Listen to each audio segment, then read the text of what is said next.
நாமத்தில் ஜெபங்களும் நல்ல பிதாவே, ஆமென். ஹல்லேலூயா.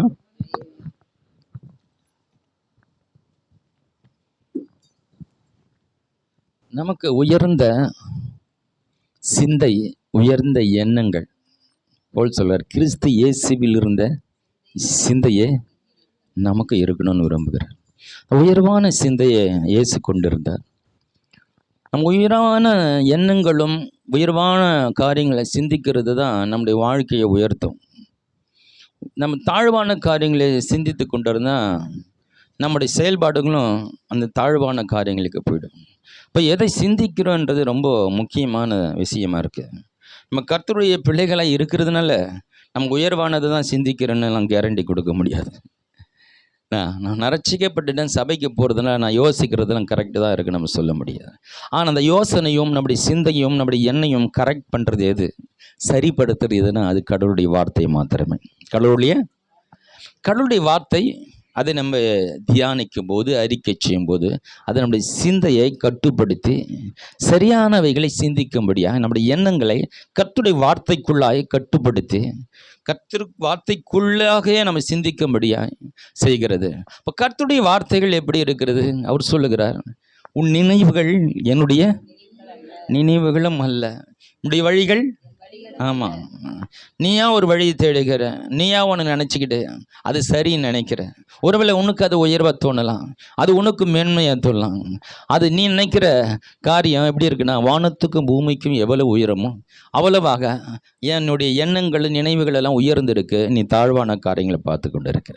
அப்போ தேவனுடைய எண்ணங்கள் வழிகள் எல்லாம் உயர்வாக இருக்கிறது. அந்த அவருடைய எண்ணத்தை அறியணும்னா நம்ம கையில் எண்ணம் இருக்குது. எதை வச்சு தேவன் என்ன நினைக்கிறார் என்பதை நாம் எப்படி அவரை புரிந்து கொள்வது? இல்லை தனிப்பட்ட விதத்தில் தினமும் நம்மோடு பேசி அவருடைய காரியங்கள் நம்மளோட பேசக்கூடுமோ?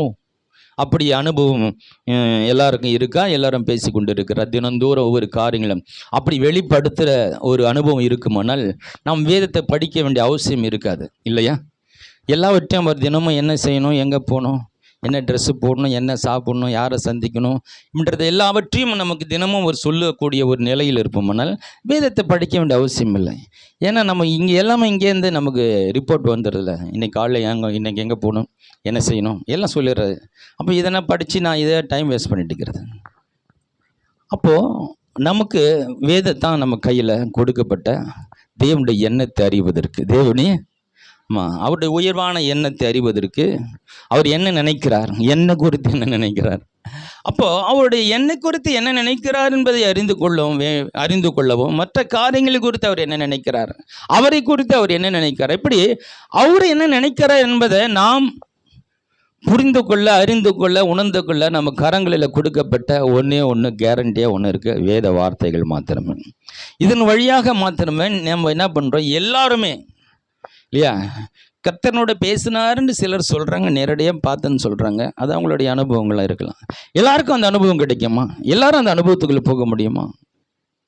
இல்லை. ஆனால் எல்லாருக்கும் ஒன்று கொடுக்கப்பட்டிருக்கிறது. எல்லாருக்கும் வேத வார்த்தைகள் நம்முடைய கரங்களில் கொடுக்கப்பட்டிருக்கு. இதிலிருந்து சரியான முறையில் தேவன் என்ன நினைக்கிறார் என்பதை நாம் அறிந்து கொள்ள முடியும். நம்முடைய எண்ணங்கள் உயர்ந்தால் நம்முடைய வாழ்க்கை தரம் உயர்த்தப்படும். நம்முடைய எண்ணங்கள் உயர்த்தப்பட இந்த தாழ்வான எண்ணங்களை விட்டு வெளியே வர தேவையில்லாத காரியங்களை யோசித்து பாருங்கள். உயர்ந்ததை நாம் சிந்திக்காதபடிதான் நம்ம வாழ்க்கை உயராமல் இருக்கிறது. தாழ்வான காரியங்களை சிந்தித்து நம்முடைய வாழ்க்கை தாழ்விலே போயிடுது, இன்னும் கீழே இறங்கி போயிட்டு இருக்கோம். இன்னும் நான் கீழே தான் போகிறேங்க, என்னுடைய வாழ்க்கையில் இன்னும் கீழே தான் நான் போயிட்டு இருக்கேன், மேலே வர முடியலன்னா உங்கள் சிந்தையை மாறணும். உங்களுடைய எண்ணங்கள் உயர்வாக மாற ஆரம்பிக்கும் பொழுது உங்களுடைய வார்த்தைகள் உயர்வாக மாறும், உங்களுடைய செயல்பாடுகளும் மாறிடும். இப்போ இது ரொம்ப சிந்தையின பகுதி ரொம்ப முக்கியமானது. இதை நம்ம கண்ட்ரோல் பண்ணி தெரியலன்னா நம்முடைய வாழ்க்கையில் நம்மளால் உயர்வாக வர முடியாது. நம்ம தேவனை, உயிருள்ள தேவனை ஆராதிக்கிறோம், அவர் ஜீவனுள்ள தேவன் தான். இதில் எதனா மாற்றம் இருக்கா? அவர் நம்மை ஆசீர்வதிக்க நினைக்கிறார் தான், இதில் எதனா மாற்றம் இருக்கா? அவர் உனக்கு உதவி செய்யணும் தான் நினைக்கிறார், இதில் எதனா மாற்றம் இருக்கா? இல்லை உன்னை ஏதாவது தகுதியின் அடிப்படையில் உன்னை தள்ளி வைக்கிறாரா? இல்லை உனக்கு பண்ண மாட்டேன் அப்படி பண்ணுறாரு, அதுவும் இல்லை. இது எல்லாம் இருந்து கூட நம்முடைய வாழ்க்கையில் ஒரு மேன்மையான, ஒரு உன்னதமான, உயர்வான ஒரு காரியத்துக்குள்ளே ஏன் வர முடியல? அப்போ தேவன் வந்து தடையா இருக்கிறாரா?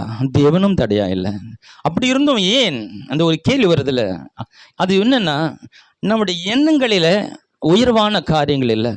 முதல் தேவனையே நம்ம உயர்வாக நினைக்கிறது இல்லை.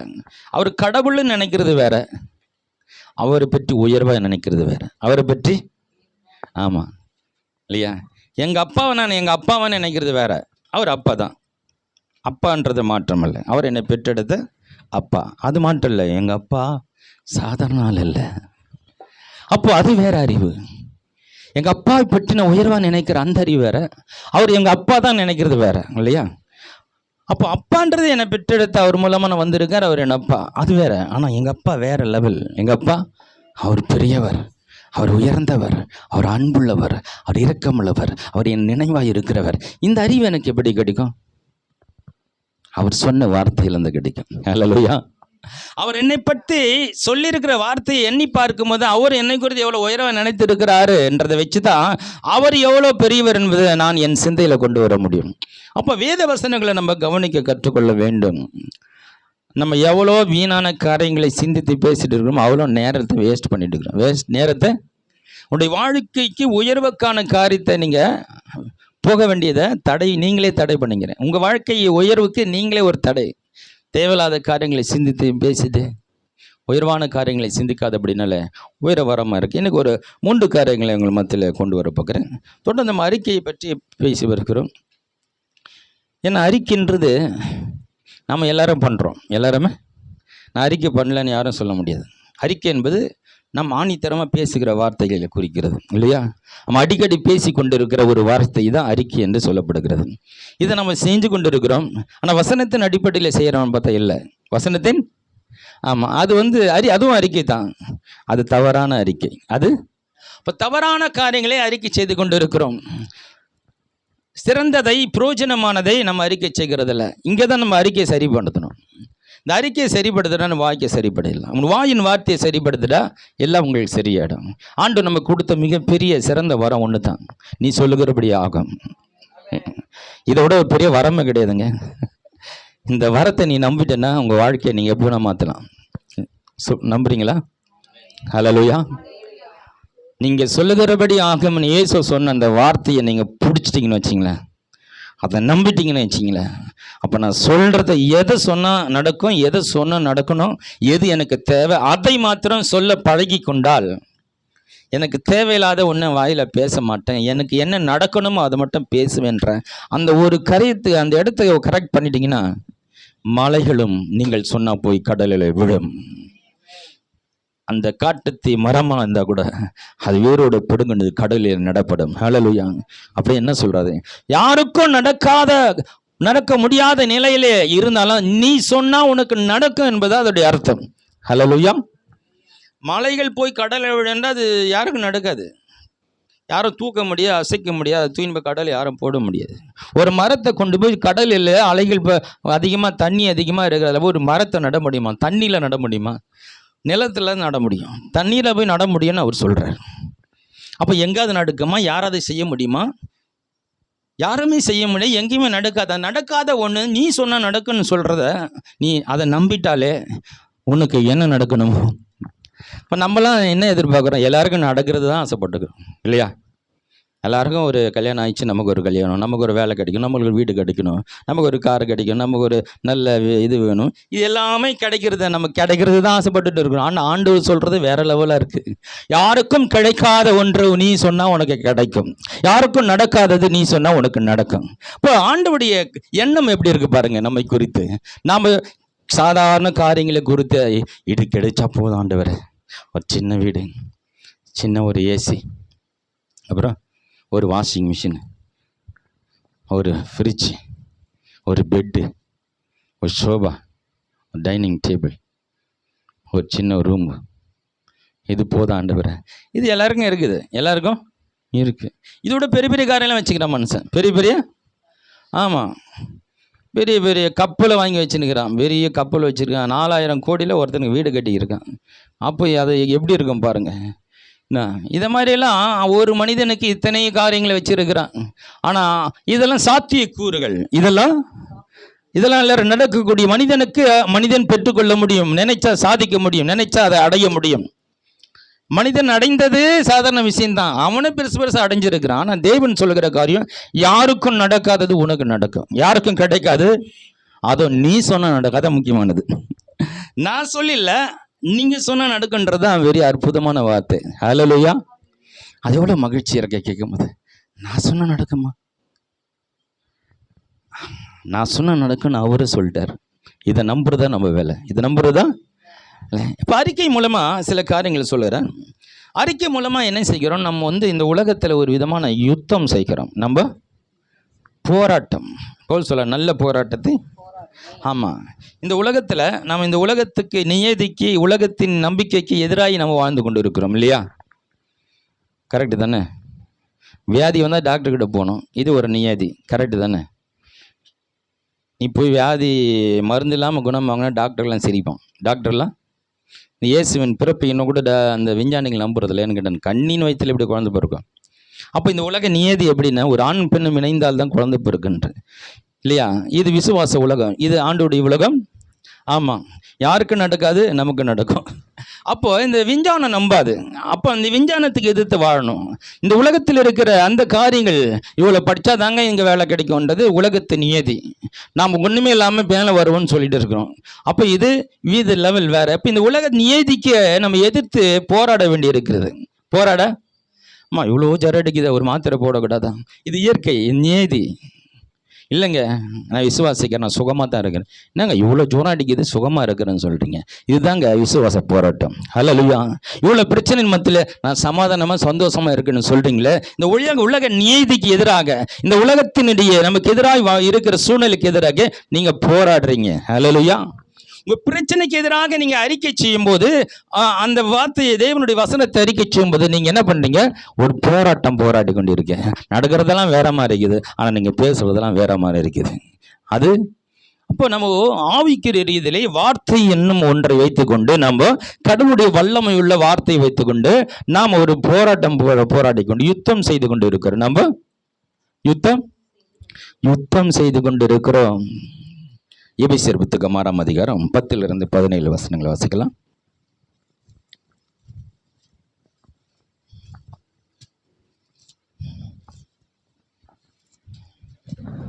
எபேசியர் கடைசியாக என் சகோதரரே கர்த்தரிலும் அவருடைய சத்துவத்தின் வல்லமையிலும் பலப்படுங்கள். அவருடைய சத்துவத்திலும் நீங்கள் வல்லமையிலும் பலப்படுங்கள். அந்த அவருடைய சத்துவத்துல நீங்க பலப்படணும் அப்படின்னு சொல்றாரு. அப்புறம் நீங்கள் பிசாசின் தந்திரங்களோடு, அப்போ இந்த உலகத்துல நமக்கு எதிராளியாக பிசாசு ஒருத்தன் செயல்பட்டு கொண்டு இருக்கிறான். நம்ம என்னைக்கு தேவனுடைய பிள்ளைகள் ஆயிட்டோம், இப்போ ஆக்ரோஷம் ஆயிட்டான். என்ன, நம்மளை வீழ்த்துறது அவனுடைய குறிக்கோள். நம்மளை ஆண்டவர் விட்டு பிரிக்கிறது, நம்மளை அழ வைக்கிறது, கண்ணீர் விட வைக்கிறது. நல்லா கவனிச்சிங்க. நீங்கள் கண்ணீர் விடும்போது ஆண்டவர் சந்தோஷப்படலை. நல்லா கவனிக்கிங்க, பிசாசு சந்தோஷப்படுகிறான். நீ மூளையிலே முடங்கி போய் எதை நினைச்சு கவலைப்பட்டு கொண்டு இருப்பதை பற்றி என் தேவன் ஒருபோதும் சந்தோஷப்படுகிறதில்ல. ஆனால் பிசாசு சந்தோஷப்படுகிறான். பிசாசு ஆமாம், நம்மளை முடக்கி ஒன்றுமில்லமாக்கி நம்ம சிந்தையை உடைச்சி, என்னால் என்ன பண்ண போகிறேன்னு தெரியல, பயங்காட்டி நடுங்க வைத்து குழப்பி. நல்லா கவனிச்சிக்கிங்க. இதையெல்லாம் பண்ணிக்கிட்டு இருந்தீங்களா பிசாசை சந்தோஷப்படுத்துறீங்க. அந்த பிரச்சனையில் மத்தியிலும் கூட என் தேவன் என்னோடு இருக்கிறார், எல்லாம் அவர் பார்த்து கொள்வார், எல்லாம் சரியாகும் என்று விசுவாச வார்த்தை பேசும்போது உன் விசுவாசத்தை என் தேவன் கனம் பண்ணுவார். ஹல்லேலூயா. வாசிக்கலாம். இப்போ நீங்கள் பிசாசின் தந்திரங்களோடு எதிர்த்து நிற்க, பிசாசுன்னு ஒருத்தன் நமக்கு தந்திரமான ஒரு வேலை செய்து கொண்டிருக்கிறான்றது நல்லா புரிஞ்சுக்கணும். எதிர்த்து நிற்க திராணி உள்ளவர்களாகும்படி, காரணம் எதிர்த்து நிற்பதற்கு நமக்கு ஒரு திராணி வேணும், ஒரு பவர் வேணும், ஒரு சக்தி வேணும். தேவனுடைய சர்வாயுத வர்க்கத்தை தேவனுடைய சர்வாயுத வர்க்கம், அதாவது எதிரியை வீழ்த்தக்கூடிய ஆயுதங்கள், அதை தரித்து கொள்ளணும் அப்படின்னு அவர் சொல்றாரு. அப்புறம் ஏனெனில் மாம்சத்தோடும் இரத்தத்தோடும் அல்ல. அப்போ யாருக்கிட்ட போய் ஜிம்முக்கு போயிட்டு பாக்ஸிங் எல்லாம் போடுறதுல போய் அடிச்சு கையை காலை ஒடிக்கிறது, அந்த நம்ம போராட்டம் இல்லை, அந்த சண்டை நமக்கு இல்லை. துரைத்தனங்களோடும் அதிகாரங்களோடும் ஒரு பவர் இருக்கு, நமக்கு எதிராக ஒரு பவர் செயல்படுது, அதிகாரங்கள் செயல்படுது. பிரபஞ்சத்தின் அந்தகார லோகாதிபதிகளோடும் அந்தகார கண்ணால காண முடியாத தீய சக்திகள் அது ஒவ்வொரு கோணங்களில் நமக்கு எதிராக வருகிறது. வானமடத்துல பொல்லாத ஆவிகளே, பொல்லாத ஆவிகள் நமக்கு சேனைகளோடும் நமக்கு போராட்டம் உண்டு. ஆகையால் நமக்கு போராட்டம் உண்டு. நமக்கு ஆமா, தினந்தோறும் நமக்கு யுத்த காலத்துல நிற்கிறோம். நாம பெரிய யுத்த காலத்தில் நிற்கிறோம். இயேசு நம்முடன் இருக்கிறார். ஹல்லேலூயா. அவர் ஏற்கனவே ஜெயம் எடுத்த ஜெய கிறிஸ்து. நான் இருக்கிறேன் உன் கூட. நீ எப்படி ஜெயிக்கணும் நான் உனக்கு கற்றுத்தருகிறேன். நான் உனக்கு நான் சாந்தமும் மனத்தாழ்மையா இருக்கிறேன். என்னிடத்துல கற்றுக்கொள்ளுங்கள். ஆமா, நான் எல்லாத்தையும் ஜெயிச்சுட்டு வந்துட்டேன். உன் பக்கத்துல நிற்கிறேன். நீ எப்படி எல்லாத்தையும் ஜெயிக்கணும் நான் உனக்கு கற்று தருகிறேன். ஹல்லேலூயா. இந்த பிசாசின் தந்திரங்கள், லோகாதிபதிகள் அடைந்த ஆவிகளோட எல்லாம் நம்ம எதிர்த்து சண்டை போடுற வேலை இருக்கு. போராட்டம் உண்டு. நம்ம ஒரு போராட்ட காலத்துல இருக்கிறோன்னு புரிஞ்சுக்கணும் இல்லையா? அப்புறம் ஆகையால் தீங்கு நாளிலே அவர்களை நீங்கள் எதிர்த்துக்கவும். ஆமா, அதாவது தீங்கு நாள்ன்றது என்னைக்கோ ஒரு நாள்ல, அந்த தீமை உண்டாகிற ஒரு நாள், அது எந்த நாளாவனா இருக்கலாம். நமக்கு எதிராக தீங்கு உண்டாகும் ஒரு நாள் எந்த நாளாவனா இருக்கலாம். அது ஒரு நாள் என்னைக்கும் நடக்க நினைக்காதுங்களே. அது என்னைக்கும் இருக்கலாம், நாளைக்கே இருக்கலாம். நமக்கு தீமையான காரியங்களை பிசாசு யார் மூலமா எப்படியோ செய்யணும்னு அவன் செயல்பட்டு கொண்டு இருக்கிறான். அந்த தீங்கு நாள் என்னைக்கு வேணா இருக்கலாம், என்னைக்கு வேணா இருக்கலாம். அப்புறம் வாசிங்க. நீங்கள் எதிர்க்கவும். அந்த தீங்கு நாள் வரும்போது திடீர்னு ஒரு பிரச்சனை வரும், திடீர்னு ஒரு குழப்பம் வரும், திடீர்னு ஒரு கலக்கம் வரும், திடீர்னு ஒரு இழப்பு வரும். இது மத்தியில் நம்ம என்ன பண்ணணும் நமக்கு தெரியணும்.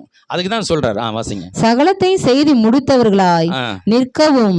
சகலத்தையும் ஜெயித்து, இந்த எந்த பிரச்சனை வந்து ஜெயித்து நிற்கக்கூடியவர்களாக திராணி உள்ளவர்களாக மாறுவதற்கு, எல்லாத்தையும் ஜெயித்து நிற்பதற்கு, நீங்க ஒரு சக்தி உள்ள மனிதர்களாய் மாறுவதற்கு தேவனுடைய சர்வாயுத வர்க்கத்தை எடுத்துக்கொள்ளுங்கள். சத்தியம் என்னும் கச்சையை ஃபர்ஸ்ட் எடுத்தோன்னு, சத்தியம் என்னும் ஒரு கச்சை, உங்கள் இடை கச்சை. அது இந்த மேலே இருக்கிற ட்ரெஸ்ஸு, கீழே இருக்கிற ட்ரெஸ்ஸு, எல்லா ட்ரெஸ்ஸும் போட்டு நடுவில் என்ன பண்ணுறாங்க, இடை கட்சி போட்டு ஸ்ட்ராங் வச்சேன். இன்னும் சண்டை போடும்போது ட்ரெஸ் அவுந்து விழுந்துடும். இந்த பெல்ட்டு போட்டுக்கிறோம் நாங்கள். சில பேண்ட்டு லூஸாக இருக்கும், இறங்கி வந்துருக்கும். நடக்கும் போது எங்களுக்கு தான் தெரியும், கஷ்டமாக இருக்கும். ஒரு பெல்ட் இருந்தால் நல்லா இருக்குமே. அப்போ மேலே இருக்கிற சட்டையும் கீழே போட்டு பெல்ட்டு போட்டு ஸ்ட்ராங்காக, ஏன்னா ட்ரெஸ் ரொம்ப முக்கியம். சண்டை பண்ணது ட்ரெஸ்ஸாக வந்து என்ன வருது, அப்போ ட்ரெஸ் ரொம்ப முக்கியம். அப்போ சத்தியம், நம்ம மானத்தை காப்பாற்றுறது இந்த சத்தியம். அப்போ சத்தியம் இடை கச்சை, கச்சையை கட்டிக்கிட்டு கட்சி உங்களை அறையில கட்டினவர்களாகும் நீதி என்னும் மார்க்கவசத்தை தரித்தவர்களாகும். மார்க்கவசம் அதாவது தேவனுடைய நீதி. தேவன் நீதிபரராக இருக்கிறார். அவரு நீதியில நம்ம நடக்கிறோம்.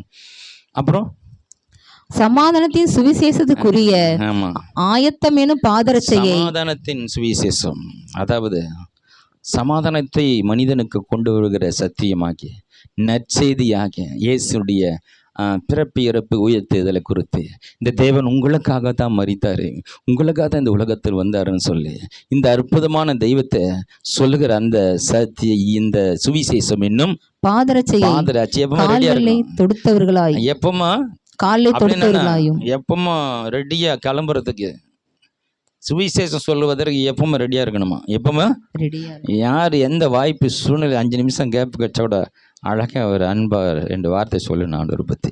அப்போ சுவிசேஷம் சொல்லுவதற்கு ஆயத்தம் என்னும் பாதரட்சையாக இருக்கணும். அப்புறம் பொல்லாங்கன் எய்யும் அக்னி அஸ்திரங்களை எல்லாம் என்ன பண்ணுவோம், அப்பப்போ ஏவுகணை விட்டுணும். இப்போல்லாம் சண்டை பார்த்தீங்களே, காசாவுக்கும் இஸ்ரேலுக்கும், அவங்க வந்து ஏவுகணைகளே அக்கினியாக அப்படியே வருது, தீப்பிழம்பா இரவில் பறந்து எத்தனோ கிலோமீட்டர் வருது. இவங்க என்ன பண்ணுறாங்க, இங்கேருந்து என்ன பண்ண உடனே பாதியில் வானத்தில் அதை அழிக்கிறாங்க.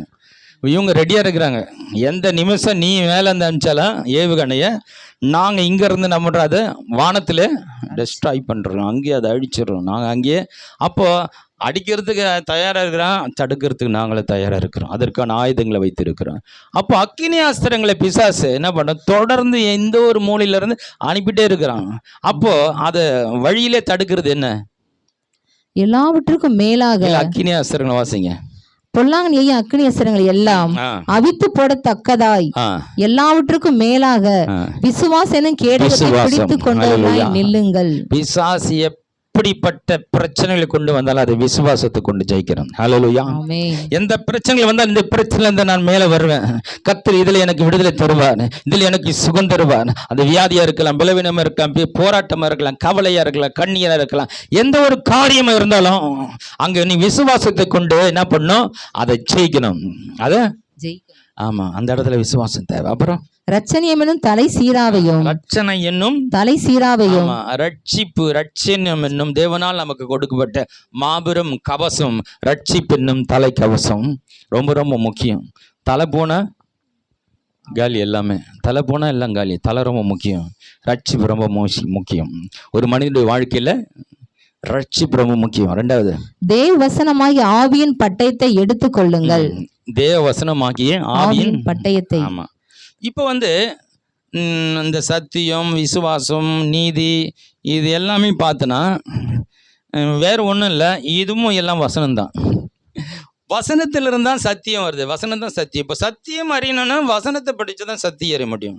தேவனுடைய நீதி என்னன்னு தெரிஞ்சுக்கணும், நீ வசனத்தை படித்தா தான் தேவனுடைய நீதி தெரியும்.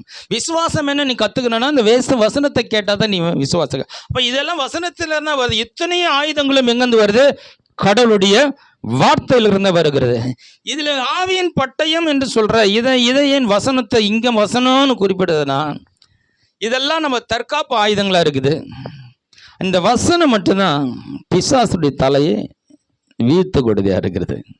அதாவது உனக்குள்ள சாபம் வேலை செய்தா நீ கடவுளுடைய ஆசீர்வாதத்தை நீ எடுத்து அறிக்கை செய்ய ஆரம்பித்தா அதை ஜெயிச்சு வந்துடலாம். உனக்கு வியாதி வருதா, சுகத்தை குறித்த வார்த்தையை அறிக்கை செய்யும்போது அதை ஜெயித்து வெளியே வந்துடலாம் இல்லையா? ஆனால் பிசாசை நேருக்கு நேர் தாக்கணும்னா, நேருக்கு நேராய் பிசாசை நீ ஜெயிக்கணும்னா நீ அவனை தலையை நசுக்கிற மாதிரி சில வசனம் இருக்கு. நேருக்கு நேராக அவன் அதை சொன்னால தாங்க மாட்டான், அது விழுந்துருவான். அவனால் அதை எதிர்க்க முடியாது. அப்போ பிசாசை குறித்து சொல்லப்பட்ட சில குறிப்பிட்ட வசனங்கள், அந்த வசனங்கள் தான் பட்டயம். நேரடியாக அவனை வெட்டக்கூடியதா, தாக்கக்கூடியதா, காயப்படுத்தக்கூடியதா, அவனை ஒன்றும் இல்லாமல் ஆக்கக்கூடியதா சில வசனங்கள் இருக்குது. அந்த வசனத்துக்கு அந்த பட்டயம்னு சொல்றாரு. அந்த வசனம் தான் ஆமாம், சில வசனங்கள் அப்போ பட்டயமாக இருக்கிறது, சில வசனம் நம்மளுக்கு சுகத்தை கொடுக்கக்கூடிய மருந்தாக இருக்கிறது, சில வசனங்கள் நமக்கு பாதுகாப்பாக இருக்கிறது, சில வசனங்கள் நமக்கு ஆசீர்வாதத்தை கொண்டு வர ஒரு ஆசீர்வாதத்தின் ஊற்றாக இருக்கிறது, சில வசனங்கள் ஆவிக்கிற ஆசீர்வாதங்களை கொண்டு வருகிற ஒரு ஆவிக்கிற வரங்களை கொண்டு வருகிற அது ஒரு ஊற்றை போல இருக்கிற ஒரு ஆவியாக இருக்கிற வசனமாக இருக்கிறது. இப்போ வசனங்கள் பல இருக்கிறது. சில வசனங்கள் நேருக்கு நேராய் பிசாசை தாக்கி அழிக்கக்கூடிய சில வசனங்கள் இருக்கு. அதை தான் ஆவியின் பட்டயம். அதுதான் ஆவியின் பட்டயம்.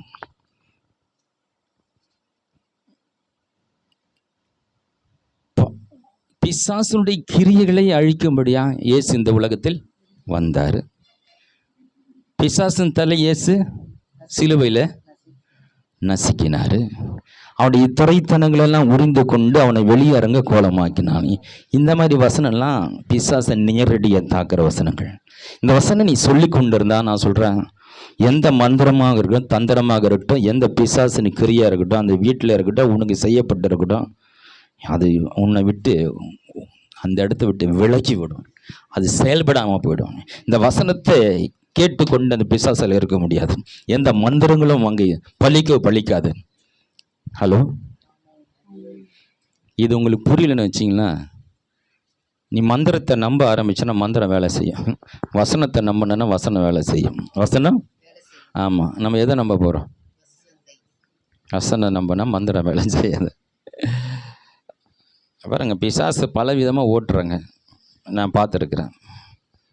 ஒருத்தர் அடித்து ஓட்டுவார், ஒருத்தர் தாடியில் அடிப்பார், சிலர் அக்கினை ஊத்துறன்னு அப்படி மாதிரி பிசாசு ஓட்டுவாங்க. இது எப்படியோ அவங்களுடைய டெக்னிக்கில் எப்படியோ பிசாசு ஓட்டுறாங்களா இல்லையா ஓட்டுறாங்க. சிலர் ஓட்டுறதுல பலவிதமான காரியங்கள் பார்த்துருக்கு. கர்த்தருடைய வார்த்தை சொல்லி வெறும் வசனத்தை சொன்னால் பிசாசு ஓடன்னு எத்தனை பேர் நம்புறீங்க?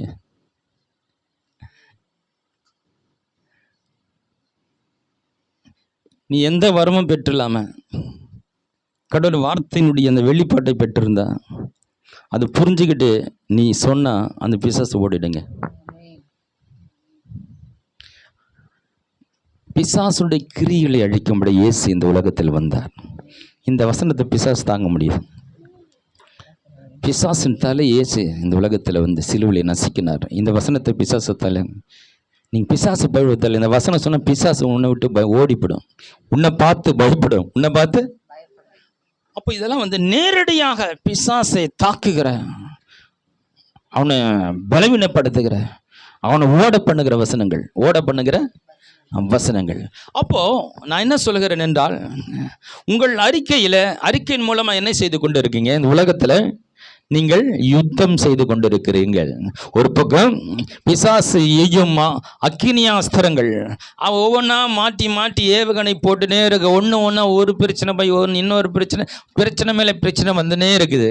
ஆனாலும் விசுவாசத்தை கொண்டு நான் ஜெயித்து கொண்டு வருகிறேன். இல்லைங்க, இதெல்லாம் ஜெயிச்சுட்டு வருங்க, ஆனால் ஒரேடியே காலி பண்ண நினைக்கிறேன். அவன் என் பக்கம் தலை வச்சு படுக்கக்கூடாதுன்னு நினைக்கிறேன். என்னுடைய வாசற்படி பக்கம் வரக்கூடாது, வீட்டு சைடு அந்த ரோட்டு சைடு வரக்கூடாது, அவன் என் ஊருக்குள்ள வரக்கூடாதுன்னு நினைக்கிறியா? பட்டயத்தை கையில் எடுங்க. பட்டயத்தை அவனை குறித்து தேவன் என்ன சொல்லியிருக்கிறார் அதை மட்டும் வசனத்தை எடுத்து நீங்க வாயில சொல்ல ஆரம்பித்தீங்களா, நேருக்கு நேராக பிசாசு ஒரு மோதுறீங்க, உன்னை அவன் ஜெயிக்க முடியாது. அப்போ நம்ம இந்த உலகத்தில் ஆண்டவருடைய பிள்ளைகளாக நமக்கு உபத்திரம் உண்டு. நமக்கு எதிராக பிசாசு பல தந்திரங்களை, பல பிரச்சனைகளை அவன் கொண்டு வந்துட்டு தான் இருப்பான். அது விசுவாசத்தை கொண்டு ஜெயிக்கிறோம். அதை விட அவனை நேரடியாக மோதுறதுக்கு ஒரு அருமையான ஒரு அற்புதமான வழி, பிசாசை குறித்த வசனங்களை நாம் அறிக்கை செய்து கொண்டு இருக்கும்பொழுது அவன் நம்ம விட்டு ஓடி போவான். அவன் நம்மளை விட்டு, ஆமாம், தலை கவசம் போட்டுக்கின்னு அவன் அம்பு விட்டா அது தடுக்கிறோம், கையில் கேடயம் வைக்கிறோம், அதை வச்சு அவன் எல்லாத்தையும் தடுத்து நிற்கிறது. எல்லாம் தடுப்பு ஆயுதங்களாக தான் இருக்குது. எல்லாம் நம்ம எதுவுமே சேதப்படுத்தாதபடி நம்மளை பாதுகாக்கிற ஒரு கவசமாக தான் இருக்குது. பட்டயம் மாத்திரமே, பட்டயம், அந்த கத்தி, அது மாத்திரம்தான் பிசாசை நேருக்கு நேராக தாக்கக்கூடிய ஒரு ஆயுதமாக இருக்குது. அப்போ இதையை நம்ம அறிந்திருக்கணும். பிசாசு குறித்து ஒரு பயம் வருது, பிசாசுனால உங்களுக்கு பயம் வருதுன்னா இந்த வசனத்தை சொல்லி பாருங்க, உங்களை விட்டு பயம் ஓடி போயிடும், பிசாசம் ஓடி போயிடுவான். இப்போ நான் சொன்னேன், அறிக்கை வந்து அறிக்கையின் மூலமாக கடவுளுடைய வார்த்தை, அதாவது கடவுள் என்னை பற்றி எனக்காக சொன்ன வசனங்களை நான் தொடர்ந்து சொல்லி கொண்டு இருப்பது மூலமாக நான் இந்த உலகத்தில் ஒரு யுத்த களத்தில் இருந்து கொண்டு யுத்தம் செய்து கொண்டு இருக்கிறேன். எனக்கு விரோதமாக வருகிற பலவிதமான பிரச்சனைகள், வியாதி, பலவீனம், பல எந்த காரியமாக இருக்கலாம், தோல்விகள், நஷ்டங்கள் எதுவனா இருக்கலாம், இல்லை பிசாசினுடைய கிரியைகளாக இருக்கலாம், மந்திரம் சூனியங்களை கூட இருக்கலாம், எதுவாக இருந்தாலும் நாம் என்ன பண்ண முடியும்? அதை ஜெயிக்க முடியும். நம்ம சர்வாயுத வர்க்கத்தை தேவன் நமக்கு கொடுத்திருக்கிறார். அப்போ நம்ம போராட்ட களத்தில் இருந்தோம், வெற்றி நம்முடையது. சொல்லுங்க, வெற்றி. அவன் எத்தனை ஆயுதங்களை கொண்டு வந்தாலும், எத்தனை காரியங்களை ஏவுகணையில் வீசினாலும், எத்தனை பிரச்சனை கொண்டாலும், நமக்கிட்ட இருக்கிற இந்த ஆயுதம் மிக பவர்ஃபுல் சர்வாயுத வர்க்கம். இது எப்படிப்பட்ட எதிரியும் வீழ்த்தக்கூடிய மிக பவர்ஃபுல் ஒரு ஆயுதத்தை தெய்வம் நமக்கு கொடுத்திருக்கிறார். இதை நம்ம அனுதினம் பயன்படுத்தணும். இன்னொன்று, இந்த அறிக்கை என்ன செய்கிறது, அதாவது நம்முடைய வாயிலிருந்து அதிகமாய் சொல்லி கொண்டிருக்கிற அந்த அடிக்கடி சொல்லுகிற அந்த வார்த்தை தான் நம்ம அறிக்கைன்னு சொல்லுகிறோம். இது நிமித்தமாக என்ன நடக்குதுன்னா, நம்ம யார் என்று இந்த உலகத்துக்கு வெளிப்படுத்தி கொண்டு இருக்கிறோம். ஹலோ, நீங்கள் பேசுகிற அந்த வார்த்தையின் மூலமாக நான் யாருன்றதை நீங்கள் ரிப்பீட் பண்ணிட்டே திரும்ப இந்த உலகத்தின் மக்களுக்கு, அதாவது உன்னோடு பழகிற, உங்களை பார்க்கிற, பேசுகிற, பழகிற மத்தியில் உங்களை வெளிப்படுத்தி கொண்டே இருக்கீங்கன்றதை நான் கவனத்தில் கொள்ளணும். நீங்கள் யார், நீங்கள் எப்படிப்பட்டவர்கள், நீங்கள் என்ன நினைக்கிறீங்க, என்ன செய்ய போறீங்க, உங்களுடைய முழுமையும் உங்கள் வார்த்தையின் மூலமாக ஒவ்வொரு நாளும் வெளிப்படுத்தி கொண்டு இருக்கிறீங்க. நீங்கள் யார் என்பதை வெளிப்படுத்துகிற ஒன்று தான் நீங்கள் வாயில சொல்லுகிற வார்த்தையின் அறிக்கையாக இருக்கிறதுன்னு கவனத்தை கொள்ளுங்க. நீங்கள் யார் என்று வெளிப்படுத்த விரும்புகிறீங்க? உங்களை யார் என்று நீங்க உங்களை இந்த உலகத்துக்கு வெளிப்படுத்த விரும்புறீங்க? தேவனுடைய தானே நம்முடைய பிரதானமான நமக்கு கொடுக்கப்பட்ட அற்புதமான ஒரு சத்தியம். அந்த தேவாதி தேவனுக்கு நம்ம பிள்ளை என்பதை நாம் நம்ம அறிந்திருக்கிறோம். இதை தான் நம்ம வெளிப்படுத்தணும். இதில் வந்து நான் கஷ்டப்பட்டு வாங்கின வீடுங்க, நான் எப்படி தரமா விழுந்து படித்தேன் இல்லையா, நான் அப்படி நடந்து போனேன்னா எல்லாம் என்னை எப்படி தரமா பார்ப்பாங்க. பியூட்டி பார்லர் போயிட்டு வெளியே வரும்போது பாருங்களேன், எல்லாம் கண்ணு என் மேலே தான் இருக்கு. தலையை வாரி இப்படி விட்டேன்னு வச்சுக்க, நம்முடைய பெருமைகள், நம்முடைய திறமைகள், நமக்குள்ளே இருக்கிற விசேஷ காரியங்கள், பதவிகள், இதெல்லாம் சொல்லி தேவனுடைய பிள்ளைன்னு நம்ம வெளிப்படுத்த முடியாது. அப்போ தேவனுடைய பிள்ளை என்று நாம் எப்படி இந்த உலகத்துக்கு வெளிப்படுத்த போகிறோம்? எப்படி அதை நீங்கள் உங்கள் வார்த்தையில் தான் நீங்கள் வெளிப்படுத்துறீங்கன்னா அதை எப்படி வெளிப்படுத்துவீங்க? தேவன் அவருடைய பிள்ளையாக அவர் என்ன சொல்லியிருக்கிறார்? அவர் வெறும் அவருடைய பிள்ளை என்ன போகிறான், அவர் பிள்ளை தாங்க, நான் அவருடைய பிள்ளை தாங்க அப்படி சொல்கிறேன். அவர் பிள்ளை ஆடுவியா? அவர் பிள்ளை தான். அவர் பிள்ளை எப்படி பேசணும்? அவர் பேசுகிறது போல பேசணும், அவர் நினைக்கிறது போல் நினைக்கணும், அவர் செயல்படுகிறது செயல்படணும். அப்போது அவருடைய காரியங்கள் நமக்குள்ளே வரணும். அப்போது தேவனுடைய பிள்ளை என்று நம்ம வெளிப்படுத்த கடவுள் வார்த்தை நமக்கு கொடுக்கப்பட்டிருக்கிறது. இப்போ தேவ பிள்ளைனா எப்படி இருப்போம்? தேவன் எப்படி இருக்கிறார்? தேவனுடைய வசனத்தை பெற்றுக்கொண்டவர்கள் முதல்ல வார்த்தையை உள்வாங்கிக்கணும். தேவ வார்த்தை உள்வாங்காதவன் தேவனை வெளிப்படுத்த முடியாது இல்லையா? வார்த்தை உள்ள வராது, நீ வார்த்தையை பேச முடியும். வார்த்தை இல்லாமல் நீ எப்படி வந்து தேவனுடைய பிள்ளை என்று நீ வெளிப்படுத்த முடியும்? இப்போ நம்ம பேசுகிற ஒவ்வொரு வார்த்தை மூலமாக என்னை யாருன்றது உலகத்துக்கு வெளிப்படுத்தி கொண்டு இருக்கிறேன். அப்போது நான் யாரு? நான் தேவனுடைய பிள்ளை. சரி, தேவனுடைய பிள்ளை என்றால் தேவனை வெளிப்படுத்துகிற வார்த்தைகள் வருகிறதா? அவருடைய இரக்கம், அன்பு, வல்லமை, அவருடைய நீதி, உண்மை, பரிசுத்தம், கீழ்ப்படிதல், தாழ்மை, இதெல்லாம் அவருடைய வார்த்தையில் வெளிப்படுதா? சரி, ஒன்றும் தெரிலங்க எனக்கு, பரவாயில்ல. அவர் என்ன சொன்னாரோ அதை நான் சொல்கிறேன், அவ்வளோதான். அவரை என்ன யாருன்ற அவர் சொல்லியிருக்கிறாரோ அதையே நான் சொல்கிறேன், அது போதும் இல்லையா? எனக்கு புரியல, ஆனால் ஆண்டவர் என்னை பற்றி சில விஷயங்களை சொல்லியிருக்கிறார்ல, அதை எடுத்து நான் சொன்னால நான் அவருடைய பிள்ளைன்னு வெளிப்படுத்த முடியும். அப்போது நம்முடைய வாயின் வார்த்தைகள் நம்ம யாருன்னு இந்த உலகத்துக்கு வெளிப்படுத்தி கொண்டு இருக்கிறோம். நம் தேவனுடைய பிள்ளை என்பதை இந்த உலகத்துக்கு நாம் ஒவ்வொரு செய்கையிலும், ஒவ்வொரு வார்த்தையிலும், ஒவ்வொரு நம்ம அசைவிலும், ஒவ்வொரு நகர்விலும் தேவனை வெளிப்படுத்துகிறோம். ஹலோ, வெளிப்படுத்துகிறோமா? சில வசனங்கள் வாசிக்கலாம். யோவான் எழுதின சுவிசேஷ புத்தகத்தில் 7ஆம் அதிகாரம் 4ஆம் வசனம்.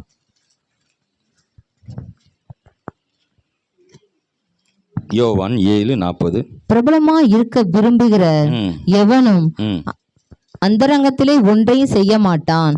நீ இப்படிப்பட்டவளை செய்தால் உலகம். யோவான் 7:40. ஜனங்களில் அநேகர் இந்த வசனத்தை கேட்ட பொழுது மெய்யாகவே இவர் தீர்க்கதரிசி ஆனவர் என்றார்கள். இயேசுவை பார்த்து சொல்றாங்க, இந்த வசனத்தை கேட்ட போது இவர் மெய்யாகவே தீர்க்கதரிசி. எந்த வார்த்தை கேட்டு சொல்றாங்க? பண்டிகை நாட்களிலே என்னிடத்தில் விசுவாசம் இருக்கிறவன் எவனோ அவன் உள்ளத்திலிருந்து ஜீவ தண்ணீர் உள்ள நதிகள். இந்த வசனத்தை கேட்டு இவர் தீர்க்கதரிசின்னாங்க. இவர் தீர்க்கதரிசின்னு சொல்றதுக்கு இந்த வசனத்துக்கு என்ன சம்பந்தம்? யாருக்காவது தீர்க்கதரிசனம் சொன்னல?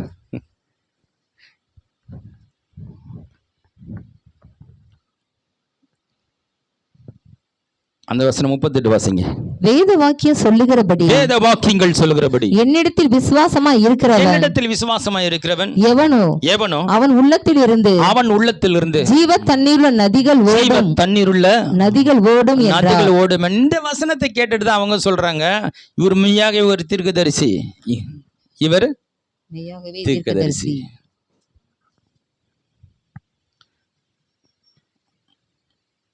இப்போ இவருடைய வார்த்தையை பார்த்து இவர் என்ன பண்ணுறாங்க, சில தீர்க்க தரிசனமான ஒரு தீர்வான சில காரியங்கள் சொல்கிறாரு. அதன் மூலமாக இவர் சில தீர்க்க தரிசன இவரை கோட்பாடு பண்ணுறாங்க. மத்தேயு அதில் 16ஆம் அதிகாரத்தில் 13 வாசிக்கலாம். மத்தேயு 16ஆம் அதிகாரம். பின்பு பின்பு இயேசு பிலிப்பு செசரியாவின் திசைகளில் வந்த பொழுது தம்முடைய சீசரை நோக்கி மனுஷகுமாரனாகி என்னை ஜனங்கள் யார் என்று சொல்லுகிறார்கள் என்று கேட்டார். அதற்கு அவர்கள் சிலர் உம்மை யோவான் ஸ்நானன் என்றும் சிலர் எலியா என்றும் வேறு சிலர் எரேமியா அல்லது தீர்க்கதரிசியில் ஒருவர் என்று சொல்லுகிறார்கள். இவருடைய காரியங்களை பார்த்து சில அற்புதத்தை பார்த்துட்டு இவர் எலியாவா இருப்பாரோன்றாங்க, இல்லை கடினமாக பேசுகிறாரா இவர் யோவானா இருப்பாரோ. அப்போ அந்தந்த வார்த்தை கேட்டவங்களுக்கு ஒருத்தருக்கு யோவானா தெரிகிறாரு, ஒருத்தருக்கு எலியாவை தெரிகிறாரு, சிலருக்கு ஒரு சில தீர்க்கதரிசியை தெரிகிறாரு. ஆனால் அவன் கூட இருந்த ஒருத்தன் வாசிங்க தொடர்ந்து 16 வரைக்கும். அப்பொழுது அவர் நீங்கள் என்னை யார் என்று சொல்லுகிறீர்கள் என்று தொடர்ந்து என் வசனத்தை கேட்கிற நீங்க உங்களுக்கு கிடைச்ச வெளிப்பாடு என்ன, நீங்க என்ன நினைக்கிறீங்கன்னு கேட்கிறாரு. சீமோன் பேதுரு பிரதியுத்தரமாக நீர் ஜீவனுள்ள தேவனுடைய குமாரனாகிய கிறிஸ்து என்றான். நீ ஜீவனுள்ள தேவனுடைய குமாரனாகிய கிறிஸ்து என்றான். அப்ப என்ன சொன்னாரு? இயேசு அவனை நோக்கி யோனாவின் குமாரனாகிய சீமோனே நீ பாக்கியவான், மாம்சமோ ரத்தமோ இதை உனக்கு வெளிப்படுத்தவில்லை, பரலோகத்தில் இருக்க என் பிதா இதை உனக்கு வெளிப்படுத்தினார். இங்க ஆண்டவர் ஒரு விஷயத்தை சொல்றாரு, வசனத்திலிருந்து வெளிப்பாடை பற்றி கொண்ட நீ பாக்கியவான். ஹல்லேலூயா. நான் சொல்றேன், வார்த்தையை படிக்கும் போது வெளிப்பாடை பெறுறீங்களா? நீங்கள் பாக்கியவான்கள், நீங்கள் பாக்கியவான்கள். இயேசு சொல்லிட்டார். இயேசு ஒரு வார்த்தை ரொம்ப முக்கியமானது. சீமோனே, இந்த வெளிப்பாடை பெற்றுக்கிட்டே, இந்த வெளிப்பாடு சாதாரண வெளிப்பாடு இல்லைப்பா, இதை வெளிப்படுத்த தான் நான் வந்தேன், இதை புரிவுக்கு தான் வந்தேன். ஆனால் ஒருத்தன் எலியாங்கிறான், ஒருத்தன் என்ன சொல்கிறான் எரேமியாங்கிறான், ஒருத்தன் யோவான்ன்றாங்க, சிலர் தீர்க்கதரிசின்னு சொல்கிறாங்க, எப்படி சொல்கிறாங்க. சில மரித்தவர் எளிய தீர்க்கதரிசி உயிரோடு வந்தான்றாங்க. ஆனால் இதை நீ சரியா வெளிப்பாடை பெற்றுக்கிட்ட, சரியா வெளிப்பாடை பெற்றுக்கொண்ட. அப்போ இந்த சரியான வெளிப்பாடை வெளிப்படுத்த தான் இயேசு வந்தார். இயேசு இதுக்கு தான் வந்தார். இயேசு அப்போ தம்மை தேவனுடைய குமாரன் என்று வெளிப்படுத்த தான் வந்தார். அதை வெளிப்படுத்திக்கிட்டே இருந்தார். ஆனால் அவங்கவுங்க கொஞ்சம் கொஞ்சம் பார்த்துட்டு இவர் எலியான்ட்டாங்க, ஒருத்தர் இவர் எரேமியான்ட்டாங்க, சிலர் யோவான்ட்டாங்க. ஆனால் கூடவே இருந்து அந்த வசனத்தை உற்று நோக்கிய ஒருத்தன் சொல்லுகிறார், நீ ஜீவனுள்ள தேவனுடைய குமாரனாகிய கிறிஸ்து. இல்லையா? இவன் எதை வச்சு சொல்லுகிறான்? அற்புதத்தை பார்த்தவன் எலியான்ட்டான், கடினமாக பேசுறதை பார்த்து யோவான்னு சொல்லிட்டான், சரி எதிர்காலத்தை பேசினாரு அதை பற்றி ஒரு எரியமேன்ட்டான். ஆனால் இந்த பேதுரு எல்லாத்தையும் பார்த்தவன், இவன் பேசின எல்லா விதமான வார்த்தையும் விட்டு நோக்கினவன். அற்புதத்தை பார்த்தா, கடிந்து கொள்வதில் பார்த்தா, இவர் பேசுகிற அனைத்தும் பார்த்தான். அனைத்து வார்த்தையும் கவனித்து கொண்ட இவனுக்கு ஒன்று புரிஞ்சது, இவர் எலியாவும் இல்லை, இவர் எலிசாவும் இல்லை, இவர் பழைய தீர்க்கதரிசியும் இல்லை, இவர் யோவானும் இல்லை, இவர் தான் தேவனுடைய குமாரனாகிய கிறிஸ்து. ஹல்லேலூயா. நல்லா கவனிங்க. நம்ம இதுலேருந்து என்ன புரியுதுன்னா, அவர் கொஞ்சம் கடினமாக பேசினா அவர் யோவான்ட்டான் ஒருத்தன். பாருங்கள், இந்த உலகம் நம்ம எங்கெங்கே எப்படி நடந்துக்கிறோம், நம்மளை அப்படி பார்க்குது. சில டென்ஷன் ஆகிட்டேன்னா அங்கே இவர் கோவக்காரங்கன்றவாங்க. நம்ம அன்றைக்கி தான் டென்ஷன் ஆகிருப்போம், இவ்வளோ நாளாக பொறுமையாக இருந்திருப்போம். அன்றைக்கி நம்மளை கிளப்பி விட்டுருப்பாங்க, தூபம் கொளுத்தி போட்டு நம்ம ஓவராகி நம்மளே அடக்க முடியாமல் சில நேரத்தில் உடனே இவர் ரொம்ப அன்றைக்கி தான் வந்திருப்பார் சர்ச்சுக்கு. இந்த பாஸ்டர் ரொம்ப என்னப்பா கோவப்படுறாரு, கோவக்கார. அது மாதிரி இயேசுவ இவர் எலியான்ட்ட, இவர் எரேமியான்ட்டார், ஒருத்தர் யோவான் சான்ட்டார்னா, இவங்க வந்த நேரம் அப்படிப்பட்ட வார்த்தையை அவர் பேசி கொண்டிருந்தார். நல்லா கவனிக்கிங்க. இது மாதிரி நம்ம சில நேரங்களில் நம்ம நடந்துக்கிற விதங்கள் சிலருக்கு இந்த உலகத்தில் வேறு போல காட்டிடும். அதுக்கு தான் நமக்கு எப்பவுமே கிறிஸ்துவின் சிந்தை இருக்கணும், கிறிஸ்துவின் இருக்கணும். இப்போ நம்ம இந்த உலகத்துக்கு நம்மை வெளிப்படுத்தி கொண்டு இருக்கிறோம். இயேசு தம்மை ஒரு பல விதமான அற்புதங்களினாலும் பல விதமான அடையாளங்களையும் மனிதனுக்கு செய்தார். ஆனால் அதன் மூலமாக தன்னை ஒரு வெளிப்படுத்த அவர் விரும்பலைன்னு கேட்டேன்னா, இதெல்லாம் ஏற்கனவே செஞ்சிருக்கிறார் இல்லையா? மோசே செய்யலையா?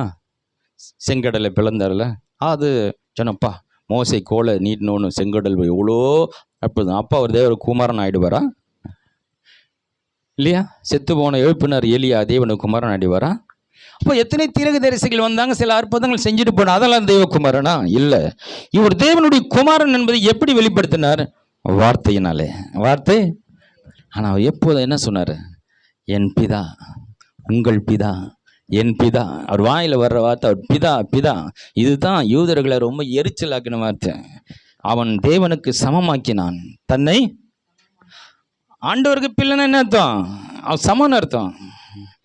அவருடைய பிள்ளைன்னா அவருக்கு நான் ஈக்குவல். அவருடைய பிள்ளைனா அவருடைய எல்லாத்துக்கும் உரிமை எனக்கு கொண்டாட முடியும். அப்போ அவருக்கு சமமான ஒரு வார்த்தை பிதாவுக்கு பிள்ளை என்பது. இதுதான் அவங்களால ஏற்றுக்க முடியல. கடவுளுக்கு சமமாக்கினபடினால யூதர்கள் முக்கியமாக இது நிமித்தமாக அவரை எதிர்த்தாங்க. அதை அவங்களால ஏற்றுக்க முடியல. கடவுளுக்கு சமம் யாரும் கிடையாது அவங்களுடைய அர்த்தம். இவர் பிதா பிதான்னு சொல்றதுனால ஏற்றுக்கொள்ள முடியல. இவர் தம்முடைய வார்த்தையில என்ன வெளிப்படுத்தினாரு?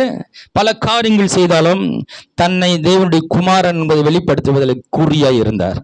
குறியா, நான் தான் மேசி என்பதை வெளிப்படுத்தல ரொம்ப குறியா இருந்தார். அப்போ நம்முடைய வார்த்தைகள் மூலமாய் இந்த உலகத்துக்கு நம்ம ஒன்று செய்து கொண்டு இருக்கிறோம்.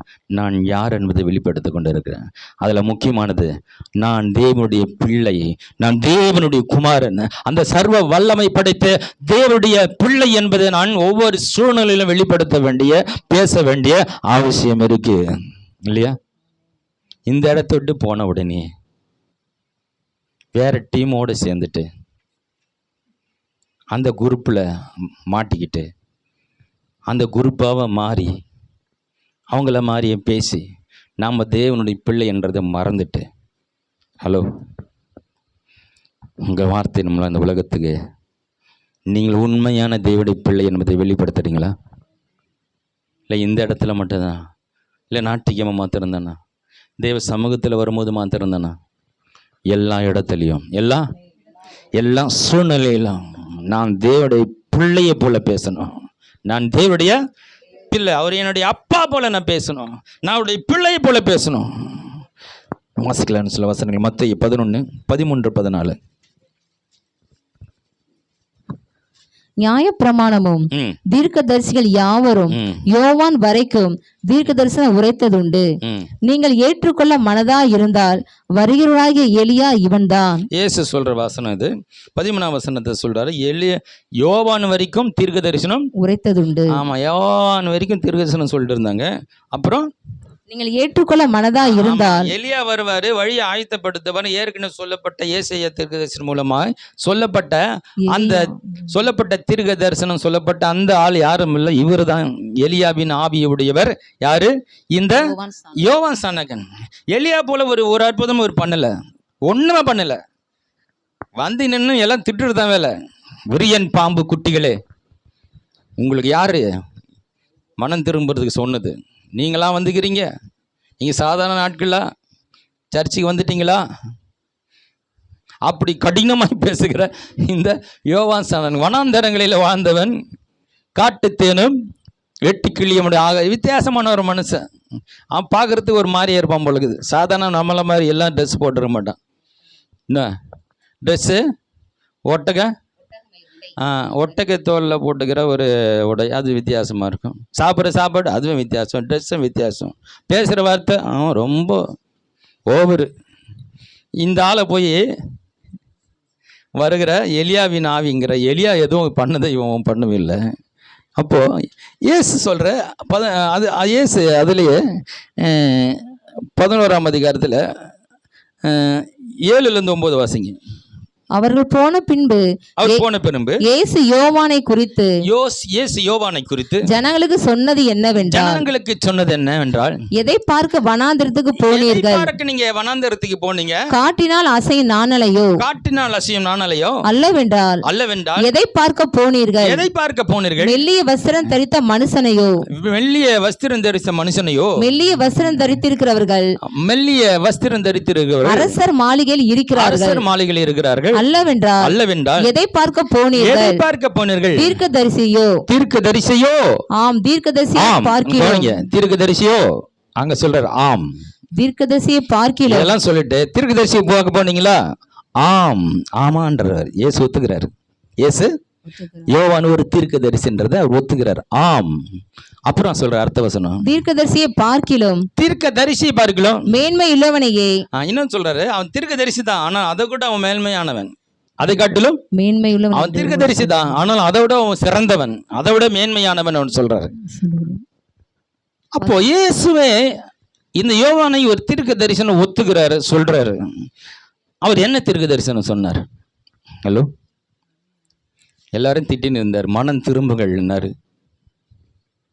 கடிந்து கொள்ளுதல் பிரசங்கம் தான் இருக்குது, மனம் திரும்புதல் பிரசங்கம் தான் இருக்கு. ஒரு தீர்க்க தரிசனம் சொன்னார், உலகத்தின் பாவத்தை சுமந்து தீர்க்கிற தேவ ஆட்டுக்குட்டி இவர்தான் என்று அடையாளம் காட்டினார். ஹல்லேலூயா. உங்கள் பாவங்களை சுமந்து கொள்ள வந்த தேவ ஆட்டுக்குட்டி இவர்தான் காட்டின தீர்க்க தரிசனம். வேற யாருக்கும் ஒன்றும் அவர் சொன்ன மாதிரி தெரியல. ஹலோ, அவரை தீர்க்க தரிசனம் இயேசு அழைக்கிறார். இயேசு அப்போ வேதத்தின் அடிப்படையில் இயேசு இந்த உலகத்தில் வந்திருக்கிறாரு. இவர் தான் உங்கள் பாவத்தை சுமக்க வந்த ஒரு ஆட்டுக்குட்டி, இந்த உலகத்துக்கு அடையாளம் காட்டுற ஒரு தீர்க்க தரிசனத்தை சொல்றாரு. இது எத்தனை பேர் கவனிச்சாங்க, எத்தனை பேருக்கு புரிஞ்சது அது தெரியாது. ஆனால் என் இயேசு அதை விட்டு நோக்கினார். ஹல்லேலூயா. நீ சொல்றது 100% கரெக்ட். ஹலோ, நீங்க சொல்றது துல்லியமாக இருந்தால் நீங்கள் ஒரு தீர்க்கதரிசி. ஹலோ, வசனத்தின் அடிப்படையில் நீங்க தியானிக்க ஆரம்பித்து அதன் அடிப்படையில் உங்கள் வார்த்தைகளை பேசினால் நீங்க சொல்றது துல்லியமா இருக்கும். நான் சொல்றேன், நீங்கள் ஒரு தீர்க்கதரிசி. ஹல்லேலூயா. நம்ம யாருன்னு வெளிப்படுத்துகிறோம். யோவான் ஒண்ணுமே பண்ணலாம், அவனை தீர்க்கதரிசி சொல்லிட்டாங்க. தீர்க்கதரிசின்னு யோவான் 14:5 வாசிப்போம்.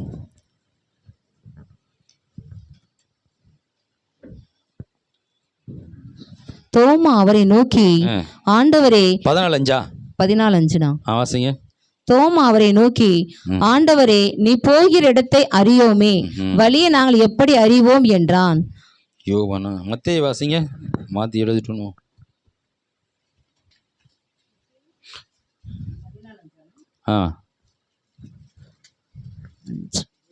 ஏரோது அவனை கொலை செய்ய மனதா இருந்தோம், ஜனங்கள் அவனை தீர்க்கதரிசி என்று எண்ணினபடியால் அவர்களுக்கு மட்டும் தீர்க்க தரிசனம் சொல்லல, தீர்க்க தரிசனம் அவனை சொல்லல, ஜனங்களும் இந்த யோவானை தீர்க்க தரிசி என்று சொன்னார்கள். ஆனால் தீர்க்க தரிசனத்திற்கான அவர் எதுவும் செய்த மாதிரி தெரியல, யாருக்கும் தீர்க்க தரிசனம் சொன்ன மாதிரி தெரியல, இல்லை எதை பற்றியும் சொல்லலை. அவர் மனம் திரும்புதலின் பிரசங்கம் மட்டும்தான் பண்ணார். ஆனால் ஜனங்கள் அவரை தீர்க்க தரிசின்னு அவரை சொன்னாங்க. இயேசுவும் ஒரு தீர்க்க தரிசனம் சொன்னார். வேதத்தின் அடிப்படையில் நடந்து கொண்ட ஒரு மனிதன், வேதத்தின் அடிப்படையில் பேசின ஒரு மனிதனை வேதம் அவனை தீர்க்க தரிசி என்று அழைக்கிறது. ஹலோ, இப்போ நம்ம இந்த உலகத்தில் நம்ம பேசுகிற வார்த்தையின் மூலமாக நம்ம யாருன்னு இந்த உலகத்துக்கு வெளிப்படுத்துகிறோம். உன் வாயின் அறிக்கையினால் இந்த உலகத்துக்கு என்ன வெளிப்படுத்திட்டு இருக்கீங்க. ஒவ்வொரு நாளும் உங்கள் மனைவிக்கு வெளிப்படுத்துகிற, சொந்தங்களுக்கு வெளிப்படுத்துகிற, வேலை ஸ்தலத்தை வெளிப்படுத்துகிற, உன் பள்ளிக்கூடத்தில் வெளிப்படுத்துகிற, எல்லா இடங்களிலும் நான் யார் என்பதை உன் வாயின் வார்த்தையும் வெளிப்படுத்தி கொண்டிருக்கிறாய். என்னுடைய அறிக்கையின் மூலமாய் வெளிப்படுத்தி கொண்டிருக்கிறார். மத்திய 12:37 வாசிக்கலாம். ஏனெனில் உன் வார்த்தைகளினாலே நீதிமான் என்று தீர்க்கப்படுவாய், உன் வார்த்தைகளினாலே நீதிமான் என்று தீர்க்கப்படுவாய், அல்லது உன் வார்த்தையினாலே குற்றவாளி என்று தீர்க்கப்படுவாய் என்றார். குற்றவாளி என்று தீர்க்கப்படுவாய். உனக்கு உன்னை குற்றவாளி என்றும் நீதிமான் என்றும் யாரும் தீர்ப்பு சொல்கிறதில்ல, உன் வாயே தீர்ப்பு சொல்கிறது. நல்லா கவனிச்சிங்க. நீ கெட்டவன் நல்லவன் மற்றவங்க சொல்றதில்ல, நீ தான் சொல்லிக்கிட்டே இருக்கிற. நீ தான் உன்னை வெளிப்படுத்திட்டு இருக்கிற, நீ தான் யாருன்னு வெளிப்படுத்திட்டு இருக்கிற. உன் வாயின் வார்த்தையில் தான் நீ நீதிமான்னு மற்றவங்களுக்கு சொல்ல வர. நீ உன் வாயின் வார்த்தையை தான் நான் தான் குற்றவாளின்னு சொல்லிக்கிட்டு வர. ஹலோ, கவனிக்கப்பட வேண்டிய வசனம், உற்று நோக்க வேண்டிய வசனம். என்னை யாருன்னு இந்த உலகத்தை வெளிப்படுத்தி கொண்டு இருக்கிறேன். என் வாயின் வார்த்தை மூலம் என்ன சொல்லி கொண்டு வருகிறேன். நான் தெய்வனுடைய குமாரன் இல்லையா? இந்த குமாரன்ற இந்த பட்டம், இந்த தகுதி எப்படி கிடைச்சது? நீ விலை கொடுத்து வாங்கினியா? நீ அதுக்காக பிரயாசப்பட்டியா? ஒரு தேவன் தன்னுடைய சொந்த குமாரன் இந்த உலகத்தை அனுப்பி அவர் சொந்த இரத்தத்தை சிந்தி உன்னை பாவத்திலிருந்து மீட்டு உன்னை கழுவி சுத்திகரித்து நீதிமானாக அவருடைய பிள்ளையாய் மாற்றியிருக்கிறார். நீ ஒன்னே ஒன்று தான் செஞ்சேன், அவரை விசுவாசித்தான். கிருபையினாலே, கிருபை உன்மேல் இருந்தது, நீ நம்பினாய், விசுவாசித்தாய், நீ ரட்சிக்கப்பட்டாய், இலவசமாய் அவருடைய பிள்ளையாய் மாறிட்டாய். எவ்வளோ பெரிய பாக்கியம் இல்லையா? நான் சொல்கிறேன், நம்ம தேசத்தின் பிரதமர் மோடி வச்சிங்களேன், அவருக்கு ஒரு குழந்தை பிறந்து வளர்ந்து அது காணாமல் போயிடுச்சு. அது காணாமல் போயிடுச்சு. அது எங்கேயோ வளர்ந்து இப்போ ஒரு வாலிப பிள்ளை ஆயிடுச்சு. அவரும் அந்த பிள்ளையை தேடிட்டு இருக்கிறார். இவனும் எனக்கு அப்பா யாருன்னு தேடிட்டு இருக்கிறான். என்ன, அவன் பிள்ளை எங்கே போனானோ, காணாமல் போனோம், எங்கே இருக்கிறானா இல்லையா, செத்து போட்டானான்ட்டு அந்த தேடுதலில் உள்ளத்தில் என் பிள்ளையை நான் பார்க்க மாட்டோமான ஒரு தேடுதல் இருந்துகிட்டு இருக்கு.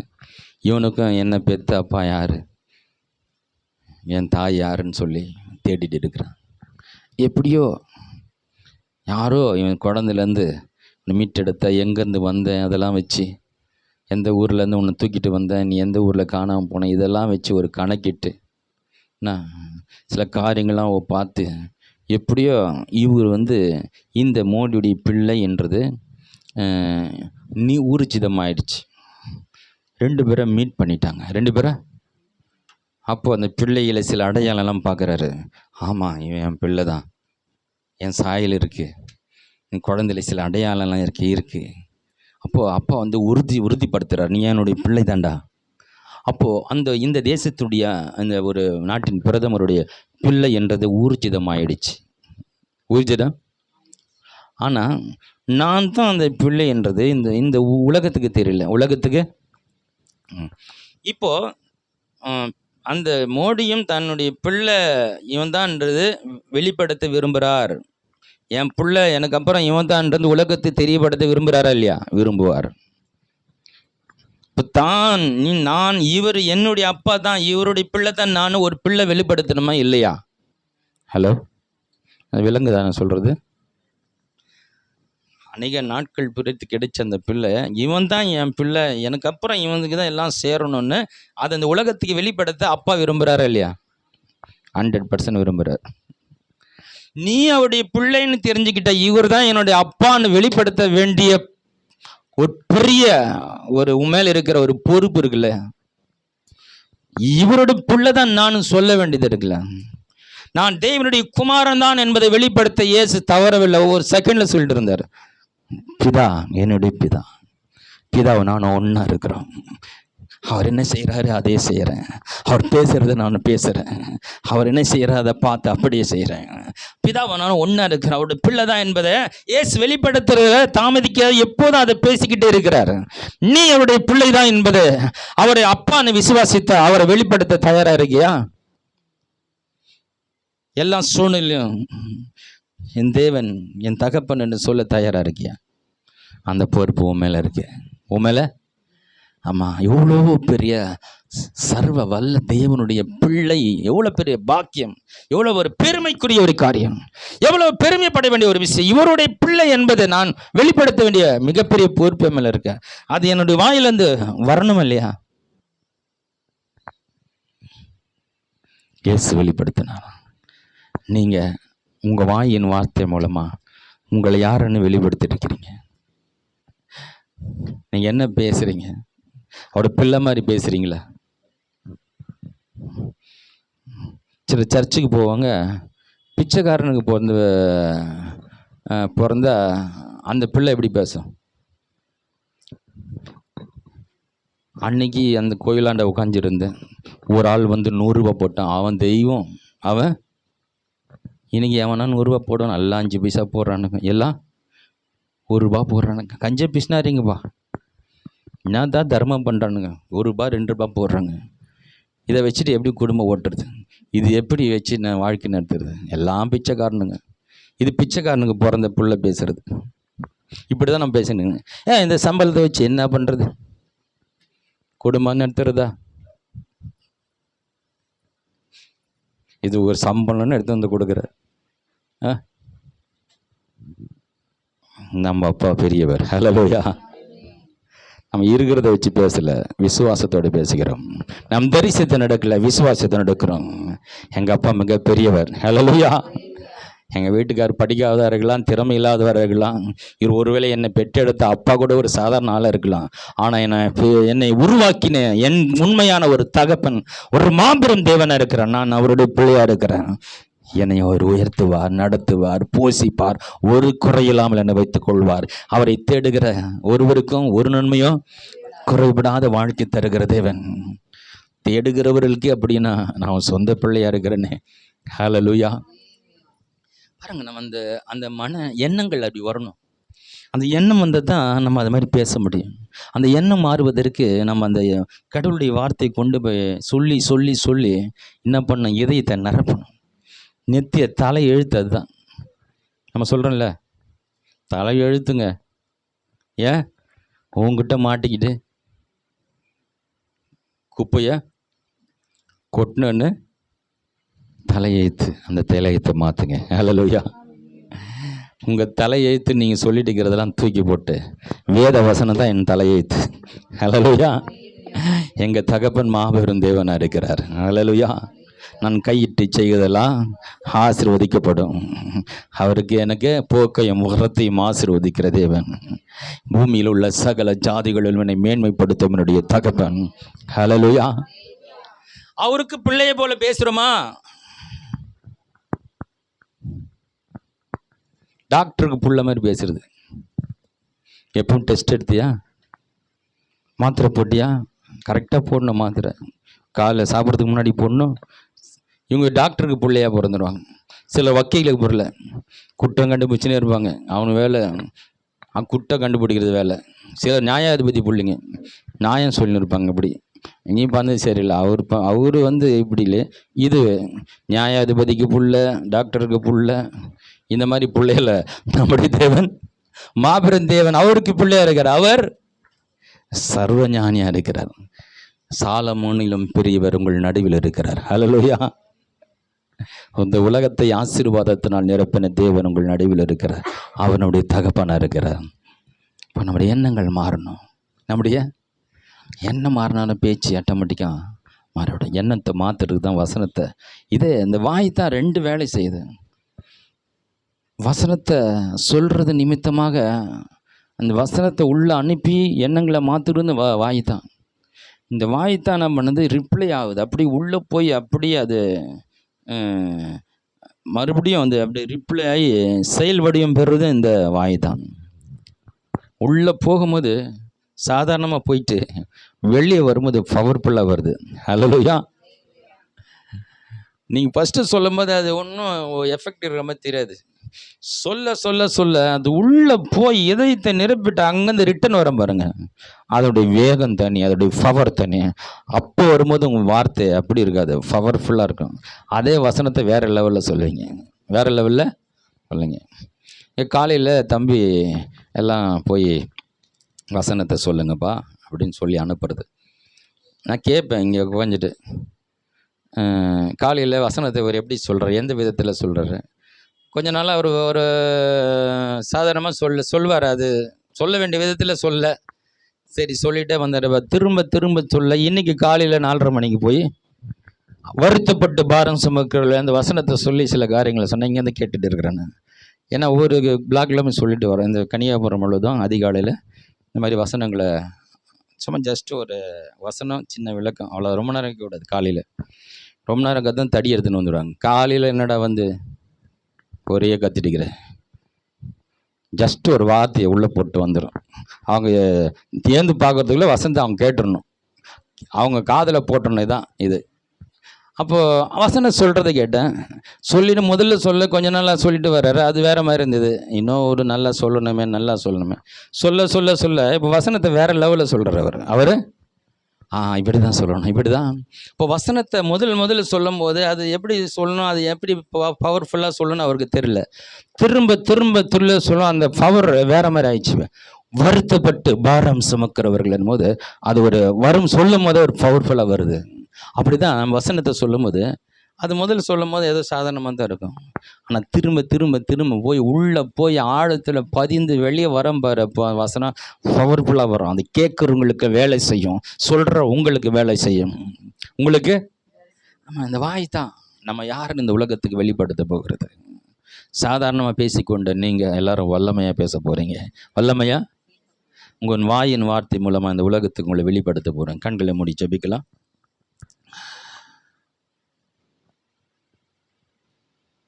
நாம் தேவனுடைய பிள்ளைகள். இயேசு தன்னை தேவனுடைய குமாரன் என்று வெளிப்படுத்த தயங்கவில்லை. ஒவ்வொரு வார்த்தையிலும் அவர் பிதா பிதா என்ற வார்த்தை அதிகமாக பயன்படுத்துகிறத நீங்கள் வேதத்தில் புதிய ஏற்பாட்டில் இந்த சுவிசேஷ புத்தகங்களை நீங்கள் பார்க்கலாம். அவர் என்ன சொல்ல வர்றாரு? நான் அவரை ஒன்றா இருக்கிறேன், அவர் எங்கள் அப்பா தான், அவனை பிள்ளை தான். நான் பேசுகிற வார்த்தையை கவனிங்க. அந்த பிதாவுடைய பிள்ளை தான் நான். என்னை பார்த்து அவரை பார்க்கலாம். என்னை கண்டவன் பிதாவை கண்டான். எங்கள் அப்பாவை நீங்கள் பார்க்க தேவையில்ல, என்னை பார்த்தாலே போதும். நான் பேசுகிற மாதிரி தான் அவரும் பேசுவார், அவர் பேசுகிற மாதிரி தான் நான் பேசுகிறேன், நான் செய்கிற மாதிரி தான் அவர் செய்வார், அவர் செய்கிற மாதிரி தான் நான் செய்கிறேன். நாங்கள் ரெண்டு பேரும் வேறு வேறு இல்லை. அப்படி பிரதிபலிக்கிறார் பிதாவே. உனக்கு எனக்கும் அவரை நம்ம பிரதிபலிக்க வேண்டிய மிகப்பெரிய ஒரு பொறுப்பு இருக்கிறது. ஹல்லேலூயா. அதை நம்ம பேசுகிற வார்த்தையின் மூலமாக தான் நாம் அவருடைய பிள்ளை என்று வெளிப்படுத்த முடியும். நல்ல தகப்பனே,